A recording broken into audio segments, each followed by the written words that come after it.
आप ये ना समझें कि हम आपसे दान दहेज मांग रहे हैं। ये समझिए कि एक रिश्तेदार के नाते आप हमारी मदद कर रहे हैं। आप वो जो गहने, जेवर, टीवी, फ्रिज, फर्नीचर वगैरह दोगे ना, वो तो अपनी बेटी की सुख सुविधा के लिए दोगे ना। हमें तो बस वो 10 लाख दे दीजिए ताकि फटाफट हम अपने बेटे नीलू का बिजनेस शुरू करवा दें।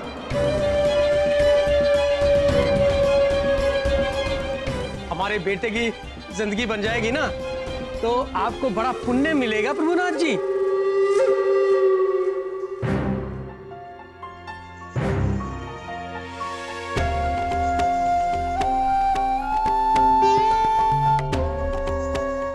मैं आपके मन की हालत समझ रही हूँ पूनम।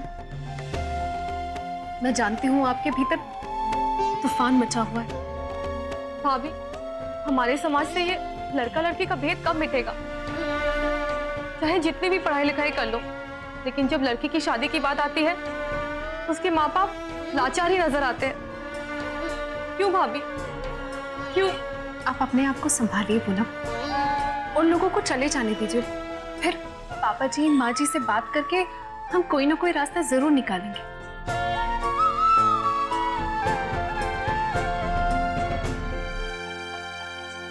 वो लोग चले गए। कह रहे थे कि फोन करके बता दीजिएगा कि कितनी मदद कर सकते हैं आप। मदद के नाम पे सीधा सीधा दहेज मांग रहे हैं वो लोग। अगर उनको दहेज ही मांगना था तो पहले बताना चाहिए था ना। अब एंगेजमेंट हो गई है, शादी की डेट फिक्स हो गई है, अब इस तरह की बात करने का क्या मतलब हुआ? वही तो, पहले कभी किसी ने इस तरह की बातें नहीं की। उल्टा गौतम जी ने तो पूनम से कहा था कि वो बिना दहेज के शादी करना चाहते हैं। हाँ, गौतम जी ने खुद हमसे ये बात कही थी। देखिए बेटा, हम कन्यादान तो करेंगे, साथ में स्त्रीधन तो देना पड़ेगा ना। ये कैसा रीति रिवाज है कि कन्या का दान भी आप ही करें और धन भी आप ही दे? ये तो कोई बात नहीं हुई ना। देखिए बेटा, ये हमारे समाज का दस्तूर है। जिस समाज में हम रहते हैं उसके नियम कायदे तो हमें मानने ही पड़ेंगे ना बेटा। ये कैसा नियम कायदा है पापा, तो एक शरीफ आदमी की कमर ही तोड़ दे? नहीं, हम नहीं मानते इस दकियानूसी नियम कायदों को। चाहे कुछ भी हो जाए, इस तरह से शादी करके अपने घर वालों को कर्जा नहीं बना सकते हम। लेकिन अब सवाल ये उठता है कि किया क्या जाए?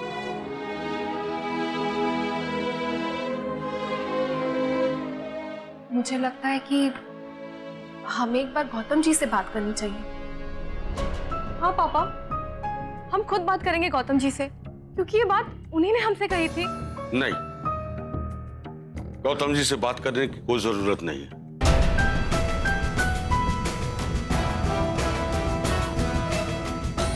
अरे आप लोग मेरी बात को समझने की कोशिश कीजिए। अगर हमने गौतम जी से बात की तो उनके घर वालों को लगेगा कि हमने उनकी शिकायत की, फिर बिला वजह आपस में मनमुटाव होगा। अब जरा आप सोचिए कि हमारी वजह से उनके घर में तनाव हो, क्या ये अच्छी बात है? तो फिर आप ये भी बता दीजिए कि अब हम करेंगे क्या? वंदना जी, हम बेटी की शादी कर रहे हैं तो इन सब चीजों से दो चार तो होना ही पड़ेगा ना। आप परेशान मत होइए, कोई ना कोई रास्ता निकल ही आएगा। मैंने कहा था ना कि भगवान जब मुश्किलें देते हैं तो उसका समाधान पहले से ही सोच के रखते हैं।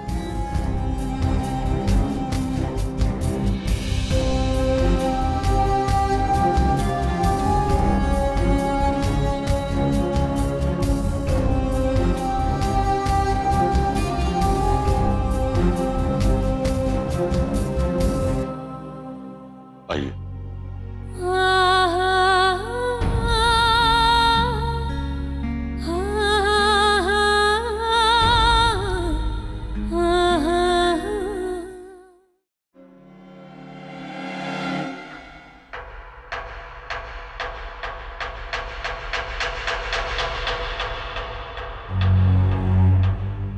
क्या हुआ बेटा, तबीयत ठीक नहीं है क्या?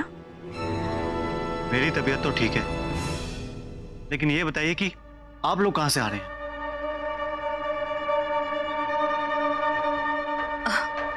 कुछ नहीं, वो खरीदारी के लिए बाहर गए थे। झूठ झूठ बोल रहे हैं आप लोग। आप लोग कोई खरीदारी करने नहीं गए थे। बेटा तुम ऐसे क्यों बोल रहे हो? मैं एकदम सही कह रहा हूं माँ, आप लोग सीधा पूनम के घर गए थे।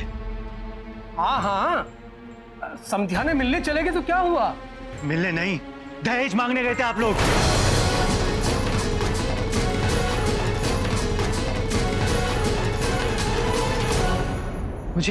मुझे आप लोगों से ये उम्मीद नहीं थी।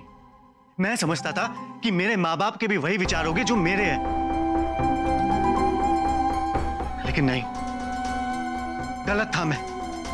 आप लोगों ने मेरे साथ धोखा किया है, मेरे विश्वास और भरोसे का खून किया है। मुझे अंधेरे में रखकर मेरे आत्मसम्मान को ठेस पहुंचाई आप लोगों ने। मुझे मेरी नजरों में छोटा कर दिया है। अभी तो 5 मिनट भी नहीं हुए हमें घर पहुंचे, फिर ये खबर गौतम तक कैसे पहुंच गई? ये प्रभुनाथ जी का परिवार भी भिंडी का बीज है। उन्होंने फोन करके गौतम के कान भरे होंगे। भैया गुस्सा करने से पहले एक बार माँ बाबूजी। तुम बीच में मत पड़ो। क्यों किया आप लोगों ने ऐसा? एक बार मेरे बारे में तो सोच लेते। मैं एक पढ़ा लिखा इंसान हूँ, एक टीचर हूँ, और मैं खुद अपने स्टूडेंट्स को एक अच्छा समाज बनाने की शिक्षा देता हूँ। और ये दहेज जैसी कुरीतियों के मैं सख्त खिलाफ हूँ। मैंने पूनम से बिना दहेज की शादी करने का वादा किया था, और मेरी शादी में दहेज की बात? छी, शर्म आ रही है मुझे अपना पर। अरे बेटा, 4 मोटी मोटी किताब पढ़कर तुम सदियों से चले आ रहे समाज के उसूल को नहीं बदल सकते। और हम कोई अनोखा काम नहीं कर रहे हैं। जो चलन है, जो समाज का नियम है, हम वही तो कर रहे हैं। तुमको क्या मालूम नहीं कि जब घर में बेटा पैदा होता है तो कैसे लोग खुशी के मारे उछल पड़ते हैं, दावत देते हैं, ढोल नगाड़े बजाते हैं, क्योंकि उनको पता होता है कि घर में खजाना पैदा हुआ है। कमा कर तो खिलाएगा ही, और साथ में मोटी रकम दहेज में भी लेके आएगा। और जब बेटी पैदा होती है ना, तो घर में सन्नाटा छा जाता है। लोग रोते हैं, अपनी किस्मत को कोसते हैं, क्योंकि बेटी की पैदाइश के साथ ही उन्हें उसके दहेज की चिंता सताने लगती है। माफ कीजिएगा बाबूजी, लेकिन मेरा मानना है कि जो लोग जाहिल होते हैं और जिनकी सोच घटिया होती है ना, वही ऐसा सोचते हैं।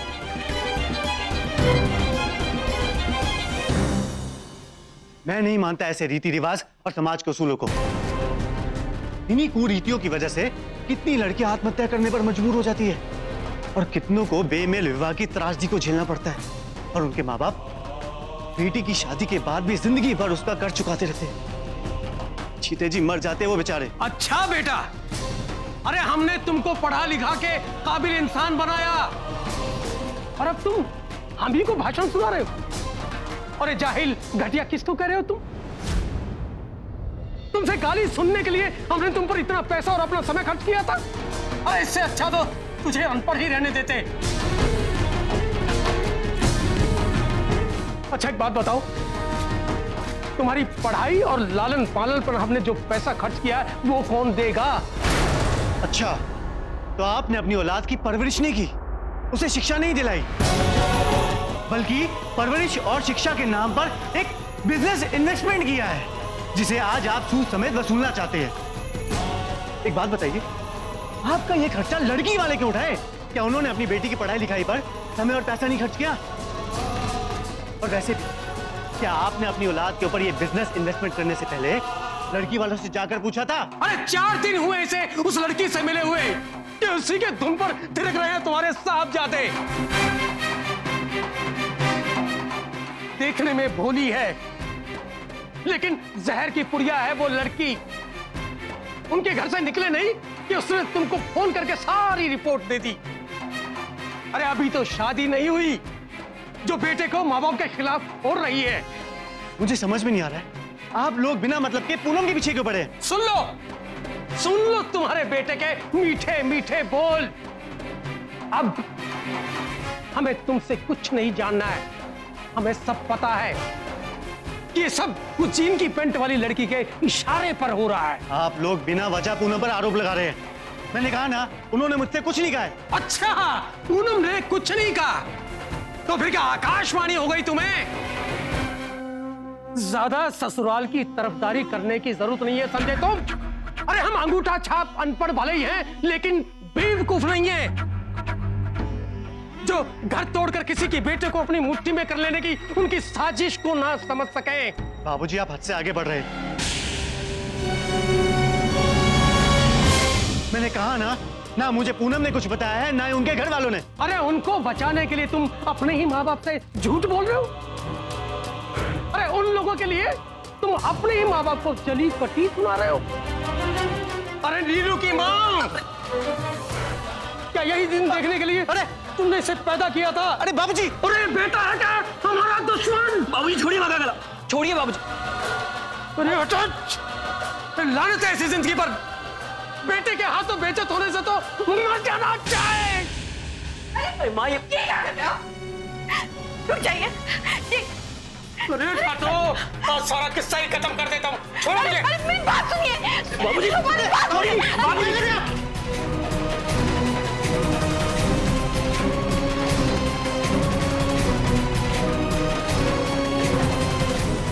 लाओ माचिस, जला दो, लगा दो आग। आज सारा किस्सा ही खत्म कर देता हूँ। अरे कम से कम हमारे बारे में तो सोचिए, हमने क्या किया है? हमें क्यों अनाथ बनाने पे तुले आप? बाबूजी प्लीज मेरी बात सुनिए। आप ऐसा मत कीजिए। अगर आपको मेरी बात से दुख पहुंचा है तो मैं माफी चाहता हूं। अरे हटो, जले पर नमक छिड़कने की कोई जरूरत नहीं है। पहले लाठी मार के चकनाचूर कर दो, उसके बाद मलहम लगाओ। भैया आप जाइए आप, हम संभाल लेंगे बाबूजी। बाबूजी, आपको नीलू और मेरी कसम है, आप कुछ गलत नहीं करेंगे। अरे हट जा तू। भैया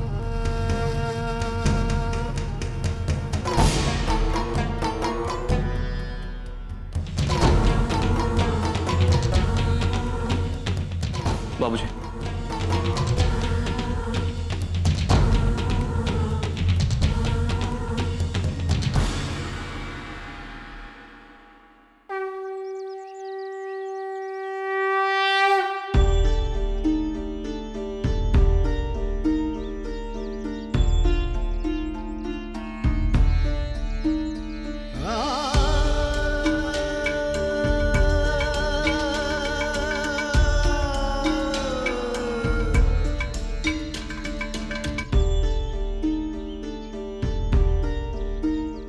दोपहर में आप यहाँ? हम तो क्लास से आते जाते रोज यहाँ माथा टेक लेते हैं। सुमन, थैंक यू। आपने पूनम जी को कुछ भी नहीं बताया, उसके लिए बहुत बहुत थैंक यू।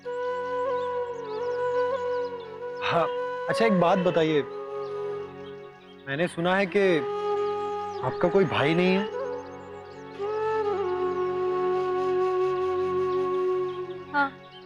आपने ठीक सुना है, इसलिए तो मेरे बाबूजी बेटे जैसा दामाद ढूंढ रहे हैं। और आप तो जानते ही हैं आज के जमाने में ऐसा दामाद मिलना कितना मुश्किल है। बेटे जैसा दामाद मिलना मुश्किल जरूर है, लेकिन नामुमकिन नहीं। आप देखिएगा, देवी माँ की कृपा से आपके पिताजी को बेटे जैसा दामाद जरूर मिलेगा। और मेरा दिल कहता है कि उनकी इच्छा जरूर पूरी होगी। अब बेटे जैसा दामाद तो माता देंगी ही, लेकिन मैं आपको एक भाई दे सकता हूं।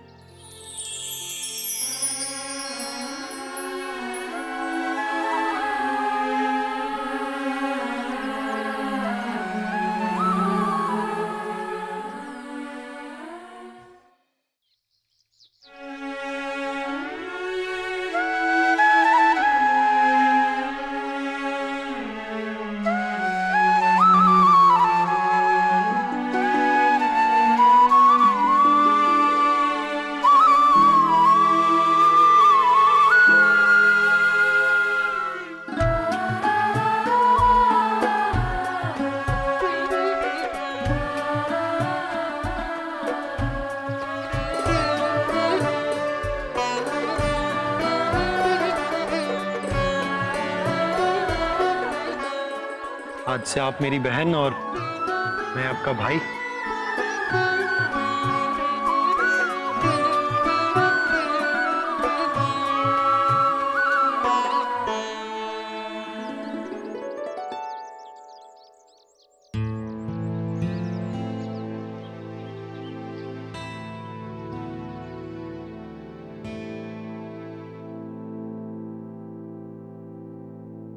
परेशान मत होइए भैया, बाबूजी अभी बिल्कुल ठीक है।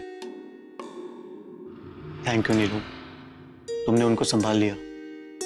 लेकिन भैया हमको एक बात समझ में नहीं आई कि अगर पूनम जी या उनके घर वालों ने आपको कुछ भी नहीं बताया है तो ये दहेज वाली बात आपको पता कैसे चली? मतलब वो माँ कह रही थी कि उन लोगों से बातचीत करके आने से पहले आपको सब कुछ पता चल गया था, तो हमको समझ में नहीं आ रहा है। मैं समझ रहा हूँ कि तुम्हारे मन में भी वही शक घर कर रहा है कि पूनम या उनके घर वालों ने मुझे ये बात बताई है, लेकिन ये सच नहीं है। तो फिर ये बात मुझे खुद पता चली। कल जो कुछ भी हुआ वो होना नहीं चाहिए था, इसलिए बतौर सॉरी मैं पूनम के लिए गिफ्ट लेकर आया हूँ। वैसे भी आज तक मैंने पूनम को कोई गिफ्ट नहीं दिया। हम उसको 10 लाख कहाँ से लाके थे? आप गौतम जी से बात करके देखिए ना। गौतम उसकी कोई मदद नहीं करेगा। और बाबूजी यहाँ इस वक्त? अब आप ही कहिए ना जी। अब हम क्या कहें? नीलू के बिजनेस में पैसा लगेगा और क्या। आप नीलू के बिजनेस में थोड़ा पैसा लगा सकते हैं क्या? हमें तो बस वो 10 लाख दे दीजिए ताकि हम फटाफट अपने बेटे नीलू का बिजनेस शुरू कर दें। अब तो तुम्हें तुम्हारे सवाल का जवाब मिल गया ना, ये दहेज की बात मुझे कैसे पता चली?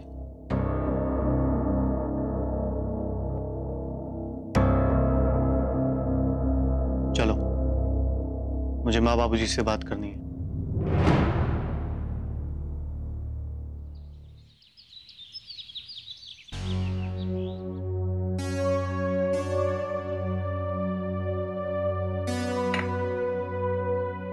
देखिए, हमने जितना पैसा पूनम की शादी के लिए जोड़ रखा है उतने में पूरी शादी अच्छी तरह से हो जाएगी और हम 3-4 लाख रुपए भीमा जी को मदद के रूप में दे सकते हैं। लेकिन अगर वे लोग 10 लाख पे अड़ गए तो दूसरी व्यवस्था करनी पड़ेगी। चाहे कुछ भी हो जाए, लेकिन आप कर्ज नहीं लेंगे। हमने कहा था ना, हम नहीं चाहते कि हमारी शादी की वजह से आप किसी के कर्जदार बने। ऐसी शादी में हम कभी खुश नहीं रह पाएंगे। चलिए ठीक है, हम कर्ज नहीं लेंगे, लेकिन कोई ना कोई दूसरा रास्ता तो निकालना पड़ेगा ना बेटा। कौन सा दूसरा रास्ता पापा? ये सब गलत है और गलत का साथ देकर हम भी गलत कर रहे हैं।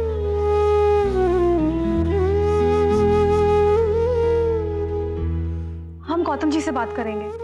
नहीं बेटा, आपको पापा ने कहा है ना गौतम जी से कोई बात नहीं करनी। पूनम आप लोगों से बहुत प्यार करती है पापा, इसलिए इतने जल्दी परेशान हो जाती है। आप बिल्कुल सही कह रही हैं बेटा। नमस्ते सर जी। चाचा जी नमस्ते। चाची नमस्ते। नमस्ते बेटा।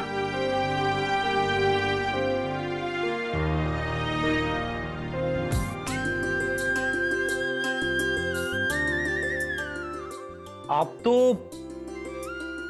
जी बेटा, ये हमारी बहू किरण है। हाँ वही तो, आपसे उस दिन लैपटॉप पे मुलाकात हुई थी। जी नमस्ते। नमस्ते जी।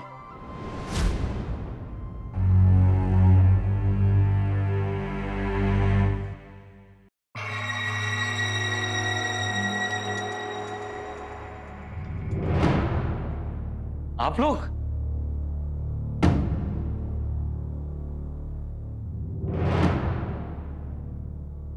अंदर आइए ना।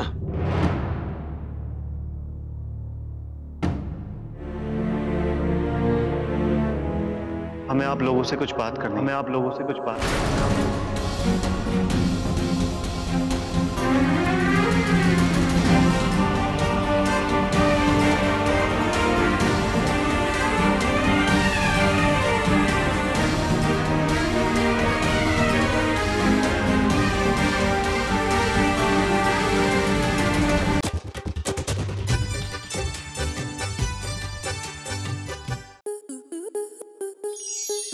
स्टार प्लस के ऐसे ही और बेहतरीन लम्हे देखने के लिए सब्सक्राइब करें हमारे YouTube चैनल को।